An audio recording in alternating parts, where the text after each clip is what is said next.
ఇక అన్ని పార్టీలది బీసీ నినాదమే. స్థానిక సంస్థల ఎన్నికల్లో బీసీలపైనే ఫోకస్. కులగణన, వర్గీకరణ, పథకాల అమలు అంశంతో ప్రజల్లోకి కాంగ్రెస్. కులగణన బోగస్ అంటూ విమర్శలతో బీఆర్ఎస్. భవిష్యత్తులో బీసీ అభ్యర్థి సీఎం అంటూ బీజేపీ. సో మొదటి నుంచి కూడా ఈ బీసీ వాదనని బలంగా వినిపిస్తూ ఉన్నటువంటి పార్టీ ఏదైనా ఉందంటే అది ఖచ్చితంగా బీజేపీ పార్టీ అనే చెప్పుకోవచ్చు. అంటే మొన్న జరిగినటువంటి ఎన్నికల కంటే మొన్న జరిగినటువంటి సాధారణ ఎన్నికల్లో బీజేపీ పార్టీ అధికారంలోకి వస్తే బీసీనే ముఖ్యమంత్రి చేస్తామని చెప్పేసి బీజేపీ పార్టీ ప్రకటించడం జరిగింది. ఇక మిగతా పార్టీలు ఎక్కడ కూడా చెప్పలేదు.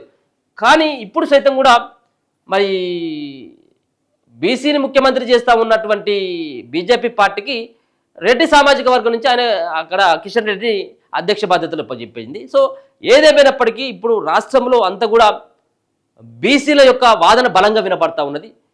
బీసీలకి రిజర్వేషన్ కల్పించాలంటూ అన్ని పార్టీలు కూడా మాట్లాడుతూ ఉన్నాయి. ఇస్తారా ఇవ్వరు అనేది రెండో విషయం. కానీ బీసీలు అని చెప్పేసి ఆ నినాదం బలంగా వినిపిస్తున్నటువంటి సందర్భం అన్ని పార్టీలు కూడా ఈ యొక్క బీసీ నినాదంతో ముందుకు వెళ్తూ ఉన్నాయి. చూడాలి మరి. ఒక పక్కన కులగణన, వర్గీకరణ, పథకాల అమలు అంశంతో ప్రజల్లోకి కాంగ్రెస్ పోతా ఉంటే కులగణన బోగస్ అంటూ విమర్శలతో బీఆర్ఎస్ ముందుకు పోతా ఉంది. ఇక భవిష్యత్తులో బీసీ అభ్యర్థి సీఎం అంటూ బీజేపీ అది చెప్తా ఉన్నటువంటి అంశం చూసుకోవచ్చు. రాష్ట్రంలో రాజకీయాలు రసవత్తంగా మారుతున్నాయి. అన్ని పార్టీలు ప్రధానంగా బీసీ వర్గీకరణ అంశాలపైనే ఫోకస్ పెడుతున్నాయి. రాష్ట్రమంతా కులగణన చుట్టే పాలిటిక్స్ తిరుగుతున్నాయి. స్థానిక ఎన్నికల్లో బీసీ అంశమే ప్రధాన ఎజెండాగా ముందుకెళ్లేందుకు పార్టీలన్నీ వ్యూహాత్మకంగా అడుగులు వేస్తున్నాయి.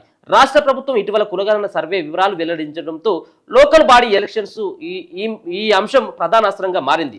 దేశంలో ఏ రాష్ట్రం కూడా కులగణన చేయలేదని, ఇచ్చిన మాట ప్రకారం తాము చేసి చూపించామని ప్రజల్లోకి వెళ్లేందుకు కాంగ్రెస్ పక్కా ప్రణాళికతో సిద్ధమవుతున్నది. ఇక బీఆర్ఎస్ పార్టీ కులగణన సర్వే తీరుపై విమర్శలు చేస్తున్నది. వాళ్ళు ఎప్పటికైనా విమర్శలు చేస్తూనే ఉంటారు. వాళ్ళు చేత కాదు. కులగణన సర్వే సరిగా చేయలేదని, బీసీ జనాభా లెక్కలు తప్పులు తడకగా ఉన్నాయని ప్రభుత్వాన్ని ఎండగడుతున్నది. ఇది బీసీ వ్యతిరేక సర్కార్ అంటూ ప్రజల్లోకి వెళ్లేందుకు బీసీ నేతలను సమయత్తం చేస్తున్నది. ఇక కేంద్రంలో అధికారం చెలాయిస్తున్న బీజేపీ తెలంగాణలో గ్రామ స్థాయిలోకి వెళ్లేందుకు బీసీ అంశాన్ని బ్రహ్మాస్త్రంగా వాడుకోవాలని భావిస్తున్నది. భవిష్యత్తులో తమ పార్టీ గెలిస్తే బీసీ అభ్యర్థి ముఖ్యమంత్రి అని ఇప్పటికే ప్రకటించింది. అంతేకాకుండా బీజేపీ రాష్ట్ర అధ్యక్ష పదవి కూడా బీసీలకిచ్చి తద్వారా లోకల్ బాడీ ఎన్నికల్లో సత్తా చాటాలని వ్యూహాత్మకంగా పావులు కదుపుతున్నది. కాగా బీసీ నేతలు ఆర్ కృష్ణయ్య, పార్టీలతో సంబంధం లేకుండా ఎమ్మెల్సీలు కల్వకుంట్ల కవిత, తీన్మార్ మల్లన్న కూడా బీసీ జపం చేస్తున్నారు. బీసీ ఓటర్లను ఆకర్షించడమే లక్ష్యంగా ఎత్తుగడలు వేస్తున్నారు.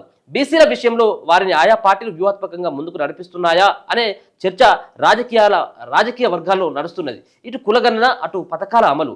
అధికార కాంగ్రెస్ పార్టీ స్థానిక ఎన్నికలను దృష్టిలో పెట్టుకుని ఇటు కులగణన, అటు 4 పథకాలను ఒకే రోజు ప్రారంభించిందని ప్రతిపక్షాలు విమర్శిస్తున్నాయి. అయినప్పటికీ ఇచ్చిన మాట అమలు చేయడమే లక్ష్యంగా కాంగ్రెస్ ముందుకు సాగుతున్నది. ఇందులో భాగంగా శాస్త్రీయంగా, సమగ్రంగా, పకడ్బందీగా కులగణనను నిర్వహించి బీసీలతో పాటు ఎస్సీ, ఎస్టీ, మైనార్టీ, ఓసీల జనాభా లెక్కలు తేల్చినట్టు ప్రభుత్వం ప్రకటించింది. దేశంలో ఏ రాష్ట్రంలో లేని విధంగా కులగణన చేశామని ఆ పార్టీ నేతలు ప్రజల్లోకి తీసుకెళ్తున్నారు. సంక్షేమ అభివృద్ధి పనులకు కులగణన డేటా ఉపయోగంగా ఉంటుందని సీఎం రేవంత్ తెలిపారు. ఎన్నికల మేనిఫెస్టోలో హామీ ఇచ్చినట్టుగా బీసీలకు 42% రిజర్వేషన్లను రాజకీయంగా కల్పిస్తామని, లీగల్గా చిక్కులు వచ్చిన పార్టీ పరంగా న్యాయం చేసి మాటకు కట్టుబడి ఉంటామని అసెంబ్లీ సాక్షిగా ప్రకటించారు. అంతేకాకుండా రాష్ట్ర ప్రభుత్వం రైతు భరోసా, ఇందిరమ్మ ఆత్మీయ భరోసా, ఇందిరమ్మ ఇండ్లు, కొత్త రేషన్ కార్డుల జారీ ప్రక్రియను ఒకే రోజు ప్రారంభించింది. ఈ పథకాలను గడప గడపకు అందించాలని ఇప్పటికే కాంగ్రెస్ అధిష్టానం ఎమ్మెల్యేలు, మంత్రులు, ఎమ్మెల్సీలకు దిశానిర్దేశం చేసింది. ఎమ్మెల్యేలతో పాటు వివిధ స్థాయిలోని ప్రజాప్రతినిధుల ద్వారా కులగణన అంశంతో పాటు 4 పథకాలను విస్తృతంగా ప్రజల్లోకి తీసుకెళ్లేందుకు సిద్ధమవుతున్నది. బీఆర్ఎస్ కూడా బీసీ అస్త్రం తీసుకుపోతా ఉన్నది. బీసీ సీఎం నినాదంతో బీజేపీ ముందుకు సాగుతున్నది అనేది ఒక వార్తనైతే చూసుకోవచ్చు. సో ఇప్పుడు ఏ పార్టీ అయినప్పుడు కూడా బీసీలకు మేము ఇది చేస్తాం, బీసీలకు మేము న్యాయం చేస్తాం. ఇప్పుడు బీఆర్ఎస్ పార్టీకి బీసీల పైన ఎక్కడన్నా ప్రేమ ఉందో? నిజంగా కూడా ఇలా కేటీఆర్ ఆయన మాట సిగ్గు లేకుండా మాట్లాడుతాడు, నిస్సిగ్గుగా మాట్లాడుతూ ఉన్నాడు. ఏది బీసీ నేతలను అందరినీ కూడా, ఎవరిని, మధుసూదనాచారిని, శ్రీనివాస్ గౌడ్ని, ఇంకా కొంతమందిని తీసుకువెళ్ళి వాళ్ళతో మీటింగ్లు పెడతా ఉన్నాడు. కేపీ వివేకానంద గౌడ ఇట్లాంటి వాళ్ళతో మీటింగ్లు పెట్టి, నీకు దమ్ము ఉంటే బీఆర్ఎస్ పార్టీకి సంబంధించినటువంటి నేతలకు అడుగుతా ఉన్నాను, సరే మీరు ముఖ్యమంత్రి చేస్తారా లేరా పక్కకు పెట్టు, కానీ ఇప్పుడు కేటీఆర్ నువ్వు ఉన్నావు పార్టీ వర్కింగ్ ప్రెసిడెంట్గా, ఒకసారి ఆ అవకాశం బీసీలకు ఇచ్చి చూడు, ఒకసారి ఇచ్చే దమ్మున్నదా బీఆర్ఎస్ పార్టీకి? అది జరగదు.